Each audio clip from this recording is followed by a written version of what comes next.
I'm Jesus Valles. Well, it's not 8 yet. Are we starting right on time? It's okay. I'm just gonna keep going. So, oh, are we still? No, I'm not on just yet. Am I on now? I'm on now. Whoa, okay, insane, nuts. Cool. Hi. Welcome to this session slash workshop slash work in progress. So today I will be reading excerpts from a show called, tentatively called Bala.fruta. It's a show about bullets. And I think the way that I've been talking about the show thus far has been, it is about bullets and the ghosts that they leave inside of the heads of those who don't die. Which is, I think, just a really strange way of saying that so much of my life has been shaped and contoured by bullets, by gun violence. So tonight, I'm going to be reading some of the excerpts that I've developed for the show. The show is still a work in progress. I'm not even sure what the fuck it's going to turn into. I know that eventually it's going to be a piece of theater. The challenge is that, one, it needs to get written. Two, so much of the work that I do and the work that I love to do best is physical work. And so my hope is to try and ensure that the development of the piece eventually becomes something that moves. So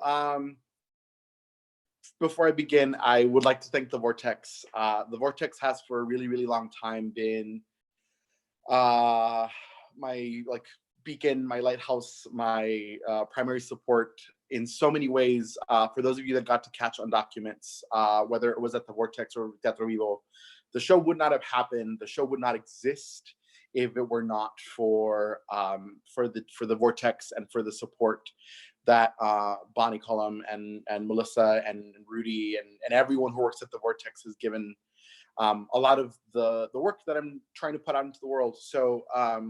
So thank you to the Vortex. If at any point, if you're moved by the work that you see, or you want to continue this work, you want to see this work get the development that it needs, please donate to the Vortex. There should be a link in this live stream in the chat for you to donate if you would like to donate. So please support the Vortex and support the mission and the work that they do. Because without theaters, without institutions that support our work, the work doesn't happen. So really excited to be streaming for y'all. So to give you a little preview of the show and sort of where it begins, the show right now, as I envision it, is likely going to be 6 parts. I have 5 fingers, 6 parts. And I think they're going to be 6 different sort of stories or anecdotes about bullets. And I think I have 3. Tonight you'll be hearing 3 pieces of it. Throughout the show, I am both performing as myself and also as a bullet. So a bullet becomes the sort of thread throughout the piece. So I'll read stage directions. You'll get to hear when I'm a bullet and when I'm just me. This is a work in progress, so you're gonna get some very broad characterization, if that, but you'll get a lot of effort. I'll begin. So again, the show is tentatively titled Bala.fruta. Once I'm done with this reading, I would love if any of you all could stay and ask questions. So I would love to run a Q&A with folks, because when I developed on documents, so much of the work was highly dependent on questions that people asked and people being like, what the fuck is this? And how is it going to be theater? And any suggestions, any questions, any clarifications, any moments that you're like, that was trash, bro. Just send them to me in the chat and we can talk after I'm done with the reading. So we begin. Stage direction. The sound. The orchestra of a gun being assembled, loaded, a gun being born to make what it makes. Then the shot, a gunshot. The performer begins as a bullet.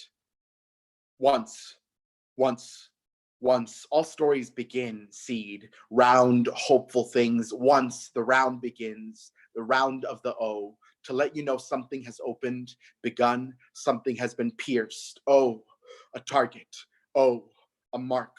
Oh, an entrance. Oh, I begin a round thing, silver, and oh, I begin again. Again, I begin small and metal. I begin the sword's dream. I begin a spear's hunger. I begin the best part of powder and fire. I begin round from the word bull, small ball. I begin small and legend. Oh, the exit wound. I begin ore. I begin running. I begin fire, powder, flight, pierce. I begin kinetic. I begin, oh, once, once I begin a legend, so begins the bullet. Stage direction. A gunshot. The performer stops. The performer pulls 6 bullets from their pockets. So small. I was 7 years old and I wasn't yet an American, not this way. I am 7 years old and I am chubby and clumsy because I'm gay, and that's how we come out the factory, just chubby and clumsy. My father makes beautiful things for a living, and those things require cement and rock and brick and wood, and sometimes all of the materials are scrap, and I'm clumsy and chubby. And sometimes scrap wood has nails in it, and I move and I'm clumsy. And today I make believe that I'm a witch because I'm 7 years old and gay and chubby and Mexican. Of course I think I'm a witch. I'm a witch. I'm 7 years old and I raise my hands and I ask the wind to rise, and it does. The dirt swirls around me in my father's ruins, and I'm chunky and powerful, and the wind could carry me, and I slip. There's a nail in my foot, the claw belonging to some piece of wood in my foot. Híjole, me duele chingos. Y lloro chingos because I'm gay and chubby and Mexican, and it's protocols. And right now, there is a nail in my foot, and I'm not a witch. At this moment, I'm just someone's kid. Ama! Ama!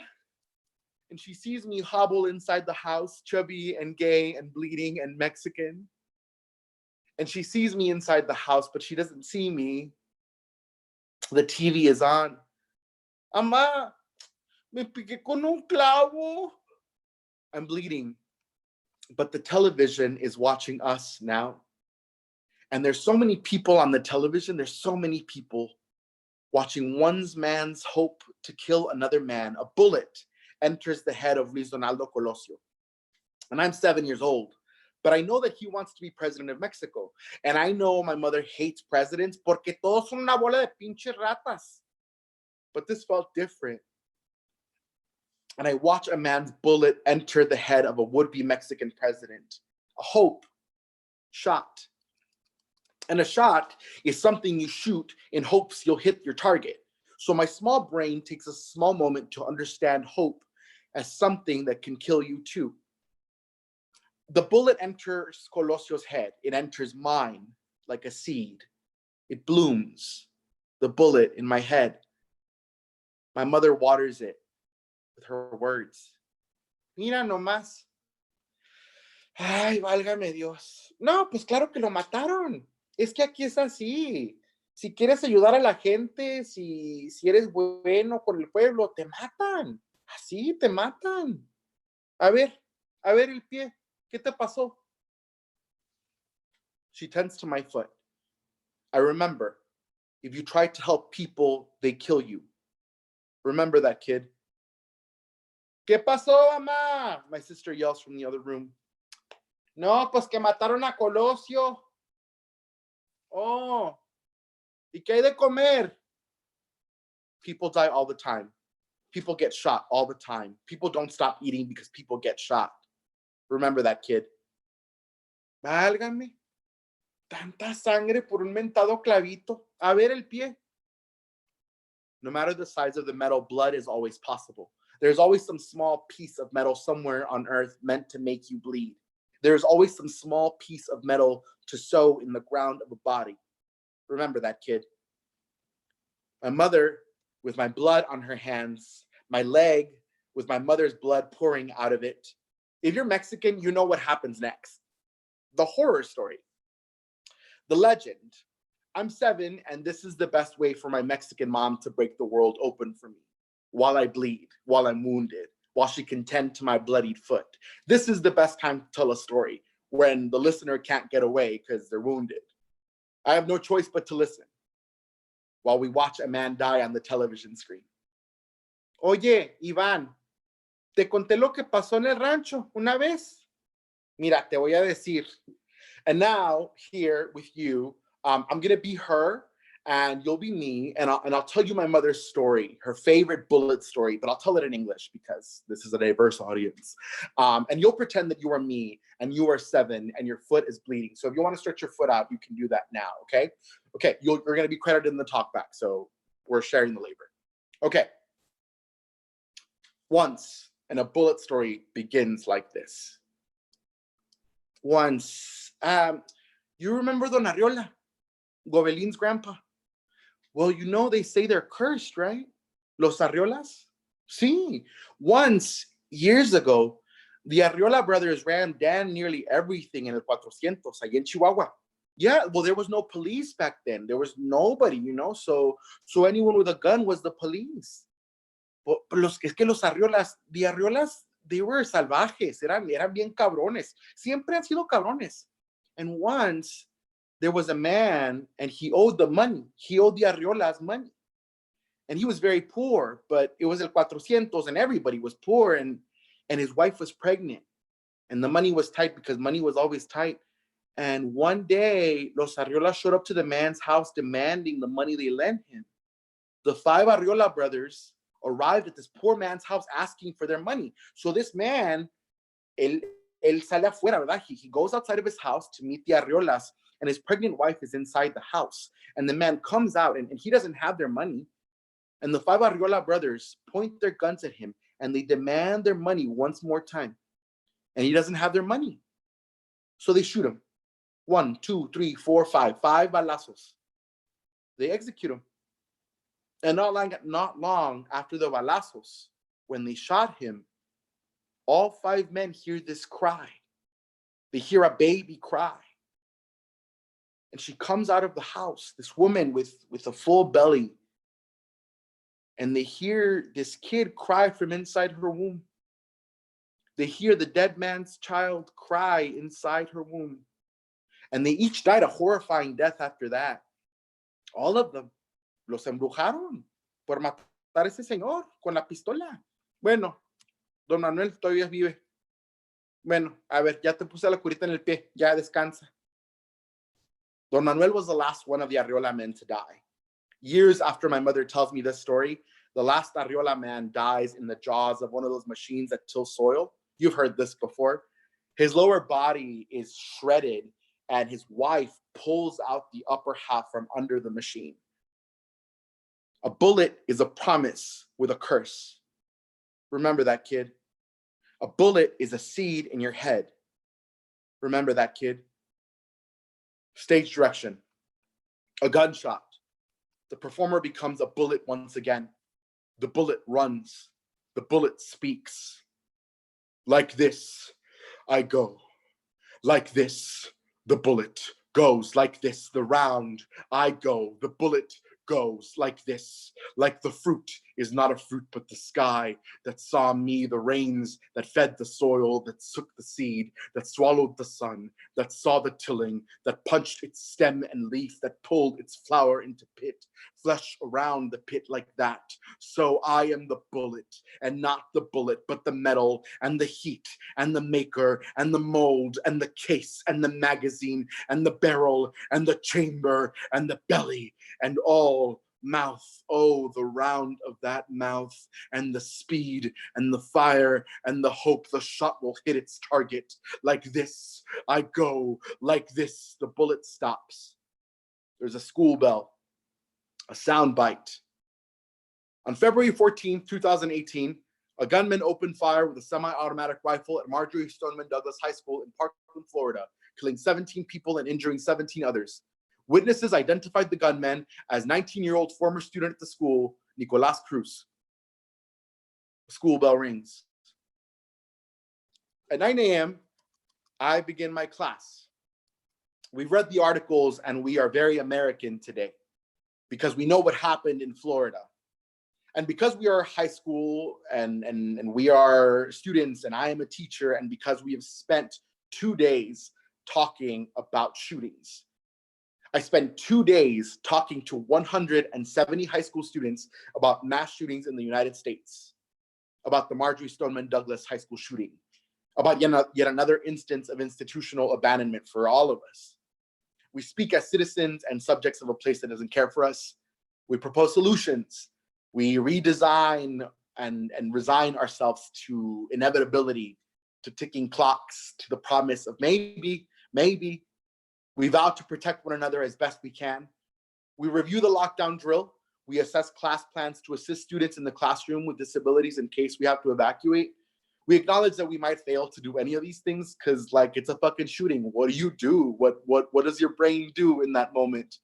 We discuss toxic masculinity and white supremacy, todo ese rollo, and it's not some fucking vague conversation. It's just what we do because we are in a high school, and this is what it means to be an American. And these are just the reflections of young people who watched what they watched. 17 people, their age, dead, and a white boy still breathing on the grass. And then, of course, there are questions because this is a classroom and they are students and I'm a teacher, and the unbearable burden of like having all of the answers and still being a fucking pendeja, which I am notoriously always, all the fucking time. Mister, what would you do if somebody started shooting the school? And I think about the procedure and how we've trained to handle these scenarios. Turn off all the lights. Make sure your door is locked at all times. Make sure all windows are closed and blinds are down. Make sure all glass is covered. Make sure all students are off to one side of the room. Make sure you're all quiet. The thing is this. If a mass shooter fitting the profile of most mass shooters these days walked into my classroom and murdered my students and I, the loss would be senseless. The headlines the next day would be fucked. The shooter could have been a promising but quiet, troubled young man. It would be labeled as a tragedy, no questions. If the same students in my classroom were shot on the streets of Dove Springs or any other neighborhoods in Austin, any of the neighborhoods that the city of Austin prefers to leave unseen, there would be a lot of questions. There would be every reason for the public to believe that a bullet belongs inside the body of a 14 or a 15 or a 16 or a 17 or an 18-year-old. Nobody would question the bullet's address if the shooter was a police officer. His life was in danger when he faced a high school student bearing empty arms. Nobody would question the bullet's address if the shooter was another one of my students of color in their neighborhood. Well, they kill each other all the time. At the beginning of every school year, we are told that our jobs as educators is not to be a sage on the stage, but rather a facilitator, a coach. They never teach you to coach people to die. But here we are. Mister, would you take a bullet for us? Absolutely. No questions, girl. Absolutely. In a heartbeat. Like, ya estoy bien vieja, ya pa' qué quiero vivir. Mister, they should give you a gun. I think teachers should have guns, don't you? No, girl. Do you really want your algebra teacher with a gun? Like, is that a thing? No, I'm good. Mister, hey, have you ever shot a gun? No. Well, what if somebody killed your mom? What if somebody killed your whole family? He asks me this, and I pause because I think I would want to. I think there is a very American part of me that would want to kill someone who did that. And I tell him that I would want to. If somebody killed my family, I would want to. And then he asks if I've ever killed anything. And I say yes. And I ask him if he's ever killed anything, and he says no. And I tell him, once, when I was old enough to kill something, my grandfather held a goat back by its horns. And my uncle held a bandeja in front of the goat, like right below its neck. And someone else held the goat from behind, and I was given a knife. And the thing about killing something with a knife is that the knife reminds your muscles that it's killing the whole time. The musculature of the animals, the effort your arm exerts to slice a goat's throat to kill something, the goat's breathing escapes the larynx now exposed.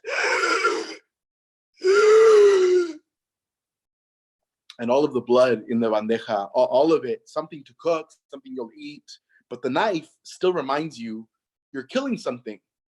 Even for food, the knife reminds you what it means to kill something, to stop its breath, to see it midair in blood splatter and then end it. Bullets aren't like that. Bullets are secretive things. Only the bullets knows it's kill. It's what makes guns easy, right? Like the distance from the killing. No, I don't think I could kill someone. Mister, I'm scared. Why? Maria tells me this story. Yesterday, a car drove through the back road of the school that I teach at. Not long after the Stoneman Douglas shooting, a truck and its passengers passed by my school, by the soccer fields, and they scream, "Your school is next for a shooting!" And they laugh. And my students from Honduras, from El Salvador, from Mexico, from Nicaragua, were genuinely scared by the possibility of bullets. They all have these stories denoting some familiarity with shootings. You have to. You grew up with them sometimes. It's easier to imagine our countries as places where suffering is, and here it isn't. And in this moment, Maria tells me that she's scared. And she says that it is scarier to come to a school here than it is to go to a school there in Honduras, where she's from. At least there, they don't kill you in school. And the phrase I hear most throughout the rest of the class period is, "Nah, pues, mejor me regreso a mi país." At 9:35, the intercom interferes. My school goes into a lockdown due to reports of a potential shooter. Turn off the lights. 1 hour passes. Lock the doors. 2 hours pass. All the students to one side. 3 hours? You lose count. Forever happens. It's not a drill. Barricade the door. Get ready. "Mister, would you take a bullet for us?" "Absolutely." "Mister, what if somebody killed your whole family? Would you kill them?" "I would want to." Police swarm the campus. Parents arrive swiftly to pick up their children. Teachers followed the procedures we reviewed and practiced the week before. The administration does everything they can to gracefully and calmly handle the situation. Students whisper theories into their phones, then work to piece together the story sooner than any of the administration could. By the time it was all said and done, a former student had been arrested, and few students remained on the campus. Most were picked up by their parents during the lockdown, when the lockdown was lifted. Only 3 students show up to my 7th period class. And the day ends, and we're all very American for having lived through the day. I started teaching high school in August of 2012.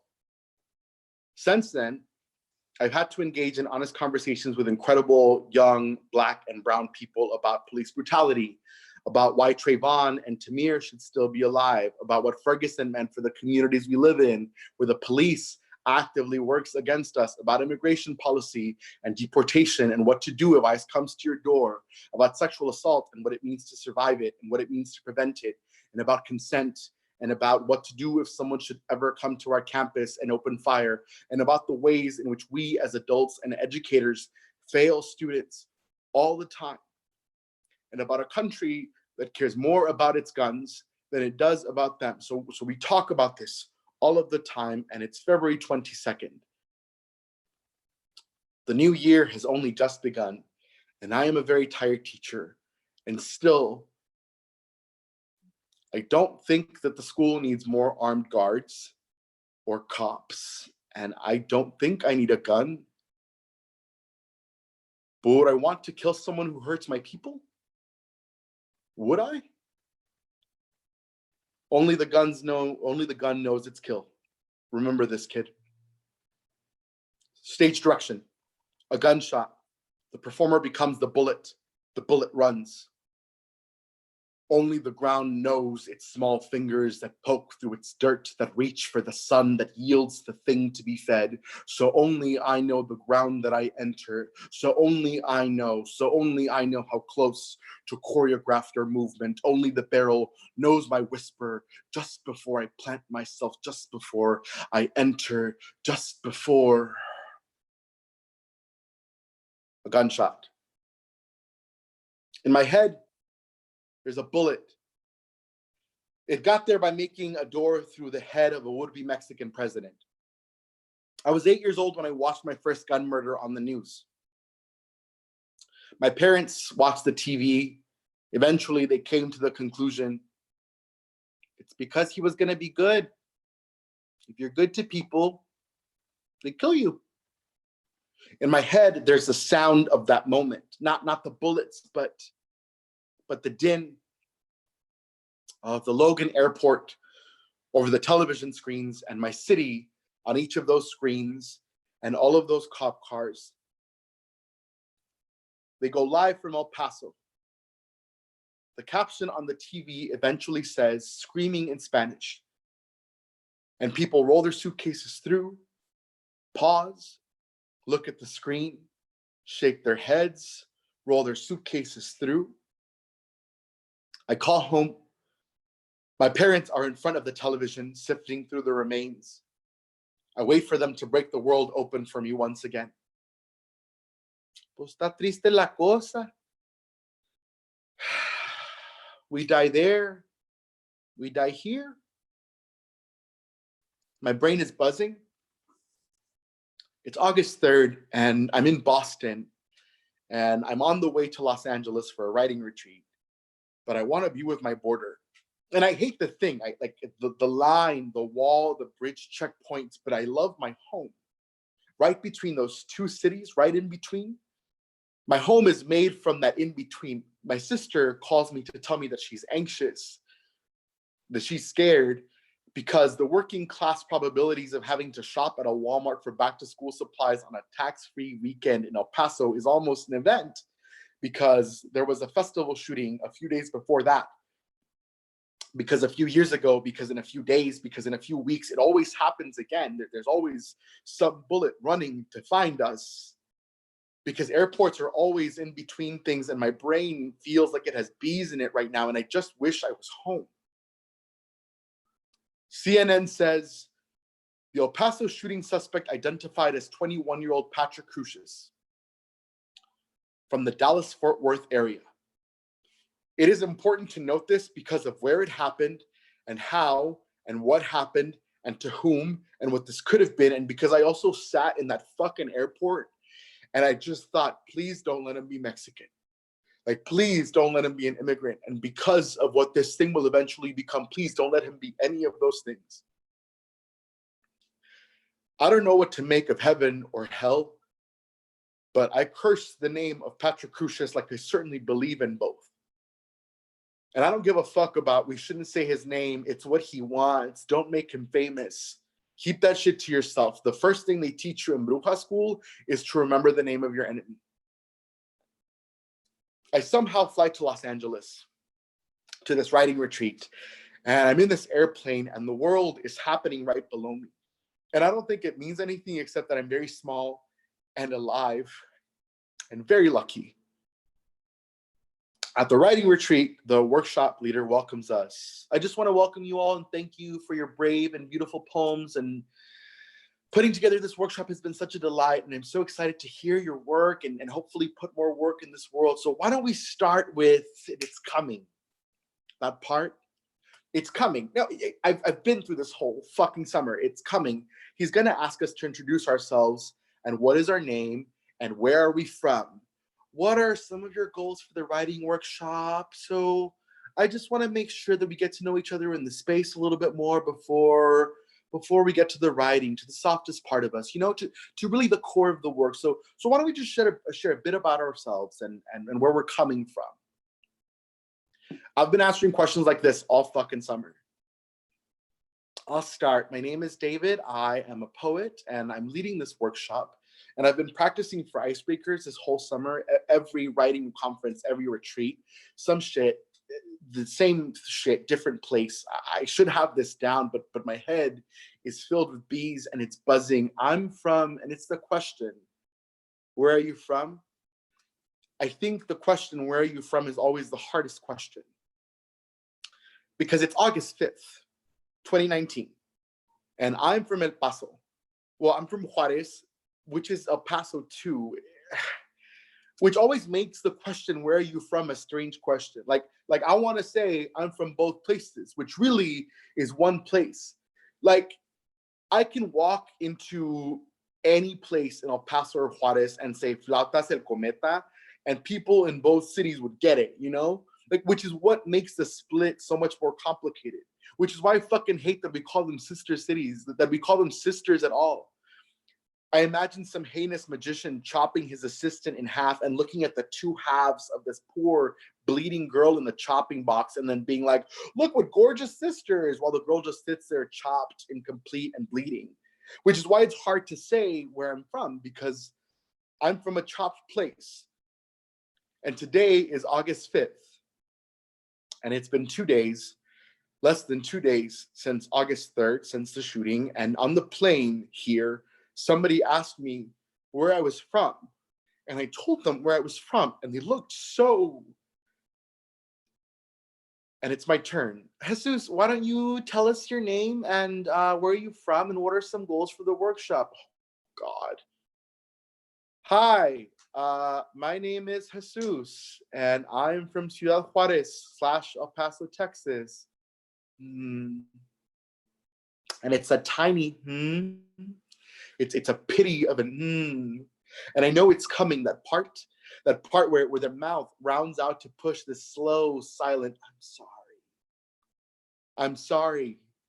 For what? I want to say for what are you sorry for? What you did, wow. What are you? I want to say everything. I want to say, fuck, my brain is all jumbled, and I want to say that I don't ever want anyone to say I'm sorry when I tell them I'm from Ciudad Juarez. Because sometimes all I hear when someone says I'm sorry after I say I'm from Juarez is, oh, you sad, should be dead person. You sad, sad Mexican with your sadness and your trail of bodies all dragging behind you, and they're so wrong. Because I can't talk about the dead without also talking about the living. How at the same time that women were disappearing into the night and emerging from the sand, other women were marching, were alive, and laughing. How when everyone kept calling it the deadliest city in the world, we'd still party and shoot the shit and go out for colitas de pavo. And how fucking weird and funny it is that like turkey ass is a delicacy. Like what? And we'd laugh and we were alive, but all anyone can see is our dead. And the easiest way to kill a people is to imagine them already dead. So they did. The whole world, they imagined us all dead. The whole world imagined us dead from our city of the dead. And my response, my always response, my pithy, small, wrong-ass defense against I'm sorry was always, El Paso is like one of the safest cities in the US. Like it's probably the safest. And the other person would always smile and say, wait, really? Oh my God. And I would just blather on about how like I used to sneak into the OP when I was 16 and how fun our dumbass trips to Walmart at like 3 in the morning were, and how nothing ever happens there. And now it's August 5th. And now it's been 2 days, maybe less than 2 full days since August 3rd. And now when I say the word El Paso, less than 2 full days after, now people say, I'm sorry. They mouth it real quiet, soft, I'm sorry. Like that. And I want to say, stop it, fucking stop it. Because there's nothing to be sorry for. Because I'm not looking for pity. Because El Paso is still the same place where I kissed a boy openly on the street for the very first time. And it is the same place where Sam, my best friend in high school, and I would walk around downtown at like 4 a.m. And we were 16 and we didn't give a fuck because this giant city is this small pueblo. And it's the same El Paso where the Cholitas at Hillcrest and the goth chicks were essentially the same fucking people. And they were still the most loyal friends I think I'll ever have. And it's the same El Paso where I came out in 6th grade because Danny Flores told everybody. And somehow I gained more friends. And it's the same El Paso where you went to Chico's Tacos and that lady with the long nails would serve you. And she would be like, what do you want? Okay. Oh, no, I'm sorry, baby. No, it's cash only. And she'd point to the person behind you to take your place because you know shit better than that. Go get your cash and come back and get your shit together and get your hot dog and your double extra with cheese because there are rules in this place. Shut the fuck up and take your number. It's the same El Paso where Angela, the candy lady at the gay bars, called you mi amor or mi rey, and she gave you and all your loud, drunk gay friends free candy because you bought her a shot. And then one year, while you were away, you got the news that somebody hit her with their car and killed her near the bars on Cincinnati Street. Fuck Cincinnati Street. And how it's the same El Paso where my mommy knows every Sun Metro bus driver and every other lady on that bus, and they all do for each other. Because El Paso is its people. And its people are somehow always home, even miles and miles away. I want to say El Paso is still the same place where my niece runs around Yucca Park and gets on those hot-ass plastic swings because when you feel nothing but love around you, you don't give a fuck about a hot-ass plastic swing. You just trust the world in the way you only can here. It's the same El Paso where I lived with my first boyfriend at those apartments right across the street from UTEP. And we never really locked our door because we were undergrads and we didn't have shit anyway. The one where my friend tells me about how one time she went to this bar in Juarez and she walks into this dirty ass bathroom and there's 2 girls fighting in the bathroom and one of the girls is grabbing the other girl's hair and grinding her face into the floor where somebody broke a glass. And then I think she said that like this girl turned out to be her classmate. And it was high school and we all drank in Juarez. It was a rite of passage. And like, if you didn't cross the bridge to drink by yourself or with your friends by the time you were 17, did you even graduate? It's the same El Paso where you can stare out at rows and rows of girls in your senior class in their best curl set, seated, waiting for their diploma. And it's so exciting and it's so scary. And 4 years go by so fast. And remember that one time that your senior class had a sexiest lady contest and I won? Why the fuck did we have a sexiest lady contest in high school? Why did our teachers host the contest? What the fuck? And it's the same El Paso where I first got to go when we first crossed over and I was fat and shy and scared and I didn't know English. And Adrian Vasquez, the most popular boy in 4th grade, picked me for his dodgeball team at PE because he knew I was scared and shy and fat and I needed a friend. And because in this weird piece of lovely all the way out on the westmost tip of Texas, in El Paso, we do for each other. It's weird. It's so weird. And I wish I could tell people, I wish I could show people how it works, how it is that El Paso people just sort of find each other everywhere all the time. El Paso people, Juarez people, we just find each other everywhere. That is the covenant of this place, is that we find each other everywhere. It's the strangest thing I'm most proud of. And then it's August 3rd. And I just keep seeing the same footage. All those cop cars on the TV next to that Hooters and that Walmart and that Sam's and Cielo Vista and every place the Sun Metro bus ever took me, every place I ever loved, every place I know, the videos, the screams, the gunshots, their faces, all of it. And today is August 5th. And I feel like I love my cities, my home, my place more than I think I ever have right now. And I'm sorry. I want everyone to know how much I love that I'm from there. I love where I'm from, and I wish people wouldn't say I'm sorry like it was inevitable. Like this was the only natural conclusion for my home, because it wasn't. I wish I could just show, I wish you would just know, I wish people could just know, my people. I wish they would know how much life we're capable of, how much life blooms in the desert always, how the moon always looks most pregnant and radiant there, how the sunsets there are my favorite kind of fire. I wish people would know what it means to live there, to love it, to love El Paso and Juarez, to love this place. I want to say all of that. And more than that, I just want to be there and not at this fucking writing retreat, because right now I don't want to make anything. I don't want to write another word that doesn't lead me back to Lomoland or Yarborough or Williamette or North Loop or Piedras or Dyer or any street where someone will call me mijo. Really, I want everything. I want anything to just take me home. I want to say all of this, but it's August 5th and my brain hurts and it feels like my heart and my lungs are running away from me. And I just opened my fucking dumb mouth and I finished this stupid fucking icebreaker like, oh, hi. Yeah, my name is Jesus. I'm from Ciudad Juarez / El Paso, Texas. And yeah, I guess a goal that I have for this writing workshop is just, I guess, just to write about home. Just to write my home, I think. I often think about dying. I often think about dying with bullets inside me.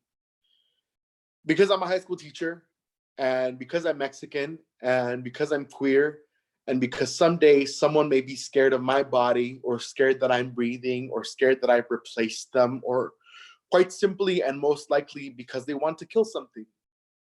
I think about dying a lot because it's what there is to do in this country. Ama y Apa never promised this country would be better.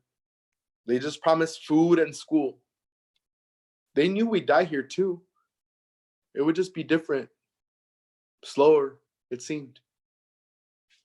In my head, always, Columbine, Sandy Hook, Trayvon Martin, Michael Brown, Ferguson, Pulse, Philando Castile, Stoneman Douglas, Las Vegas, 2 shooting threats at my school, 1 full lockdown.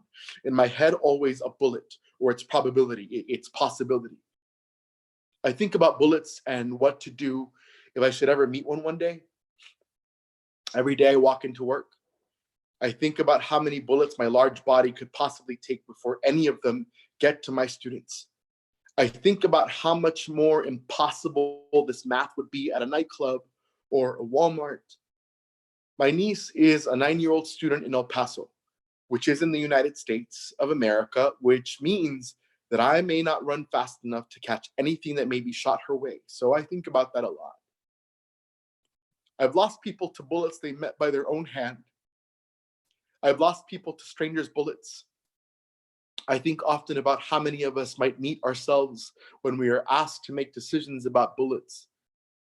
Teaching in an American school has inevitably changed the neural pathways that chart my thoughts about shootings. I was 20 when I took my high school teaching job. I was in my 20s. The children at that Walmart in my city, the teenagers, all of them at stages where the brain is its most malleable, and they were changed too. Trauma, as we know, is coded and passed down in trace amounts.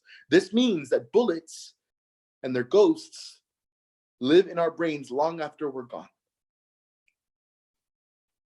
The months that followed the shooting in El Paso were enough for the soil in that place to bloom the kind of grace that is only characteristic of El Paso's people.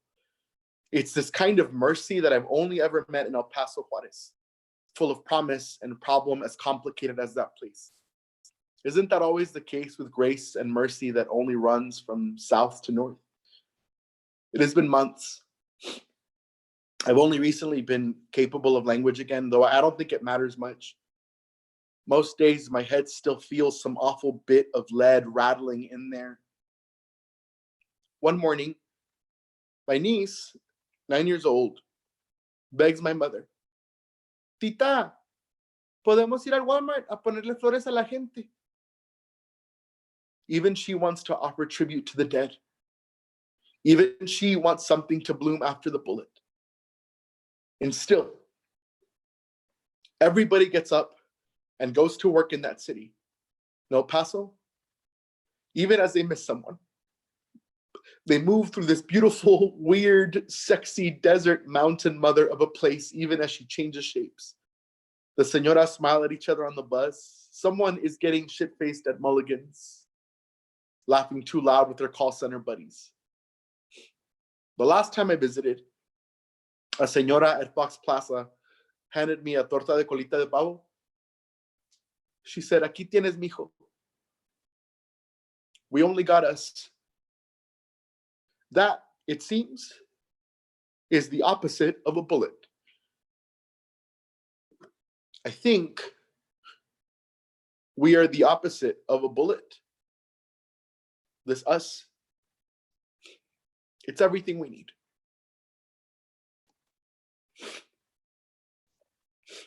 Ooh, okay, ya lloré.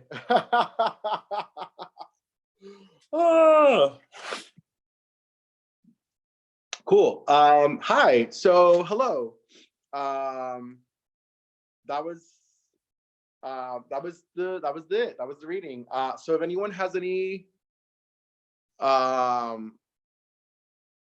if anyone has any questions or you have any suggestions, oh Vicky, yeah, about the work, I can actually see your questions right now because I'm also in the chat. So I'm gonna say hi. Hey everybody. Hey, so yeah, if you have any questions or any suggestions about the show or where you think it should go, that would be amazing. Before this ends, I would love for you all to just yeah, if you can donate to the Vortex, please. This is a really difficult time for a lot of theaters and a lot of institutions that make art happen with the little that artists know how to scrape and make happen. So if you could please donate to the Vortex, that would be amazing. And so yeah, at this time, any questions that you all might have or anything that you all want me to talk about, any suggestions or any thoughts that came to your head, that'd be great.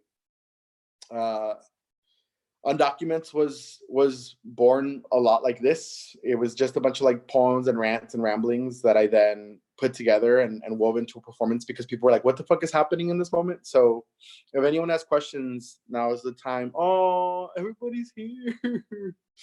¿Qué ole, amigues?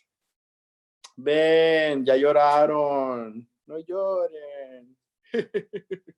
Yeah, so there's the link to donate. That's vortexrep.org/donate. There's a little heart because we love y'all.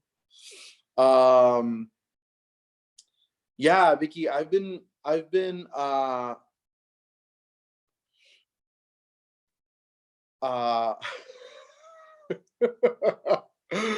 the chat, I'm 40. Have you thought about what sort of backgrounds and visuals you'll use? So yeah, I have been oh hey, what's up, Chuko? I've been thinking a lot about what this piece should be. What's interesting about it is I think the most clear thing it needs to, the most clear thing I want right now is movement. Like I want to be moving in a rehearsal space because I think so much of my editing process happens when I'm moving and when my mouth and my body figure out what does not need to be inside of the work.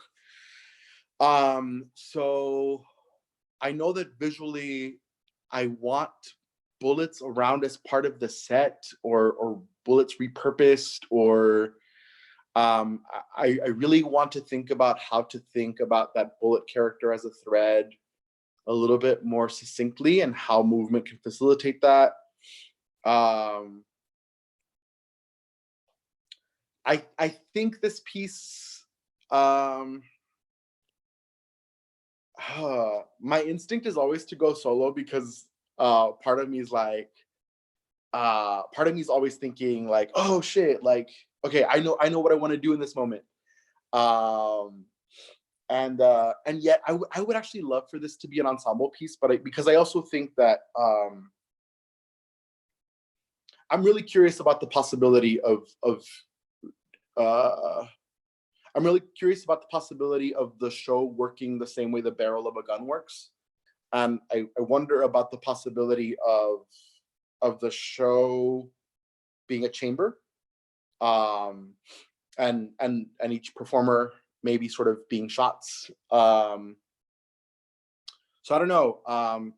And and I wonder what different kinds of staging and movement um, in an ensemble would work, especially because I think right now the show is landing as collective survival, um, as the opposite of a bullet, because it's a show about mass shootings.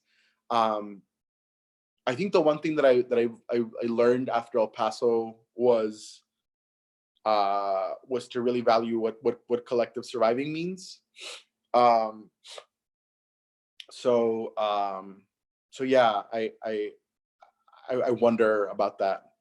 Yeah, Jacob, that question about the bullet sporadically, uh, um, I've thought a lot too about the sound of casings, and how, because I one of the worst things about the months that followed the El Paso shooting was, I would go to a movie, and what's wild is this: go watch a movie in the United States, go watch any movie in the United States when we can watch movies again, hopefully, and the trailers, the amount of guns and shootings that happen in trailers are wild.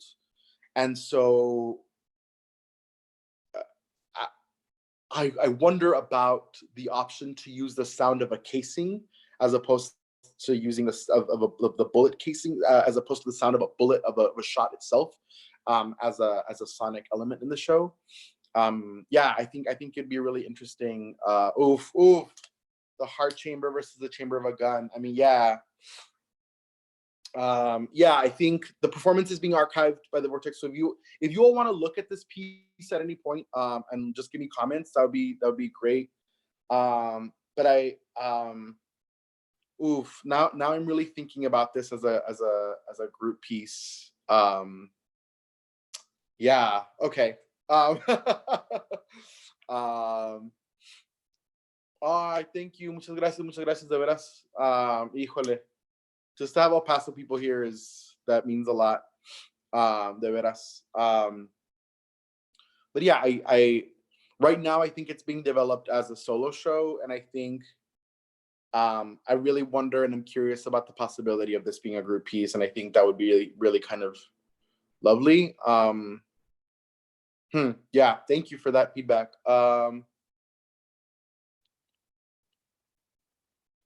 Yeah, the bullet character, I think right now, here's the deal. The bullet character I know that I want as a thread, and I also wonder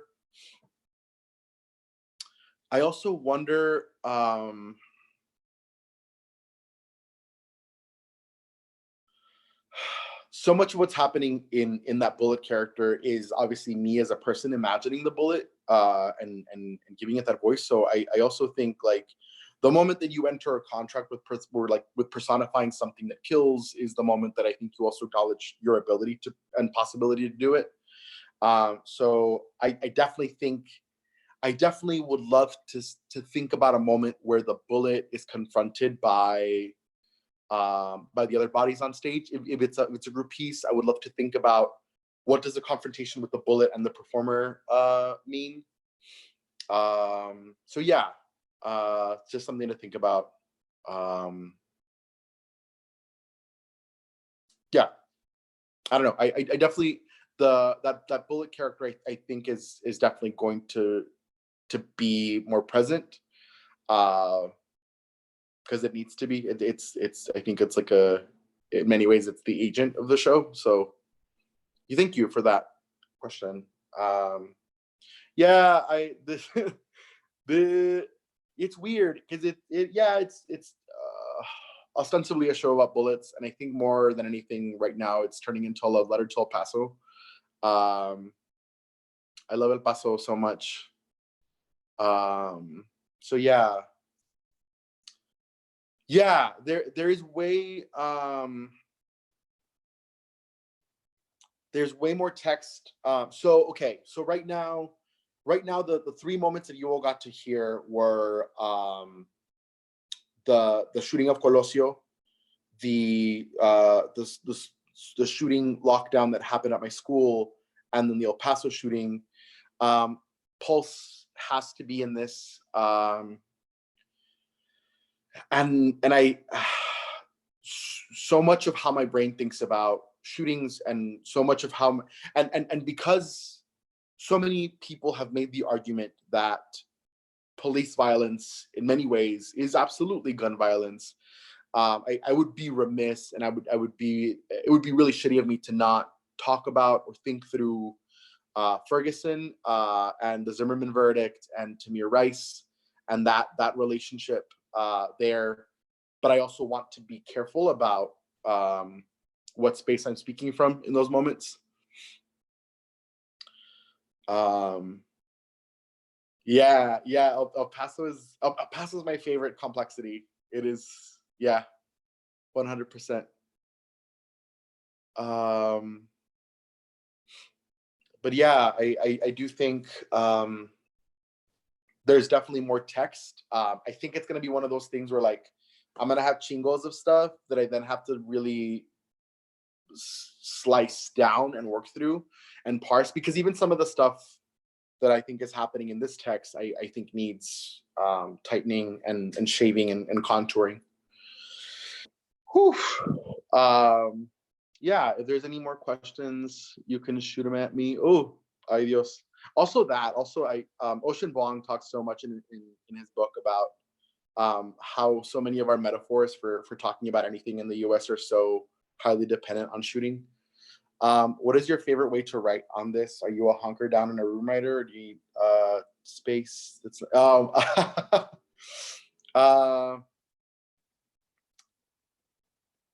I both. Sometimes when I write, I sit down and I'm like, cool, I have to produce this thing, and I'm not gonna like it and just fucking put some words on the page. Yeah, la chingada, just do it. And then other times I think a piece will come, and then it'll.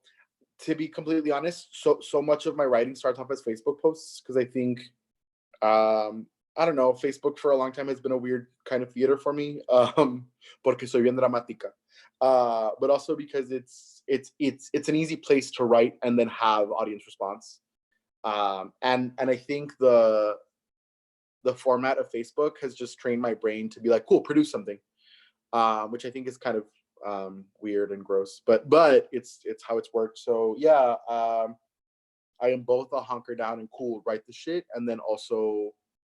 um and then also a like, cool, I'm gonna just take some space and time to write this, and so yeah, I think it's both for me. I wish I had a better writing practice. I need to get into the habit of that. Hopefully I will be able to.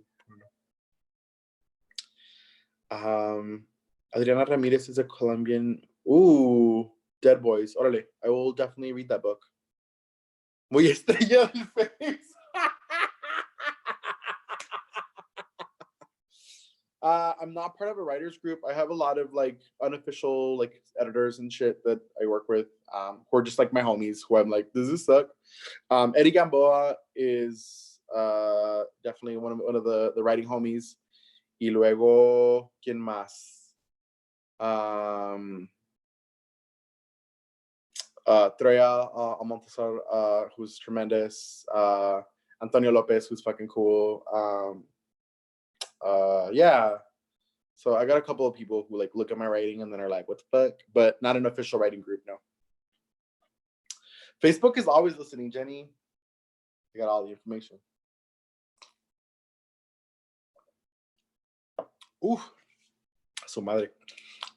Cool. Well, that's it's 8:59. I think I'm gonna go. If you want to find me, I'm on Facebook as Jesus Valles. Some folks are already texting me, so muchas gracias. Thank you all for tuning in. Please, if you can, support the Vortex. Do. So if you can donate to the Vortex at, ¿dónde está? It's up there. Pero vortexrep.org/donate. That would be great. Thank you all so much for being around. This is going to be archived. So if you want to go back and look at the work and you're like, what about this moment or what about this thing? That'd be great.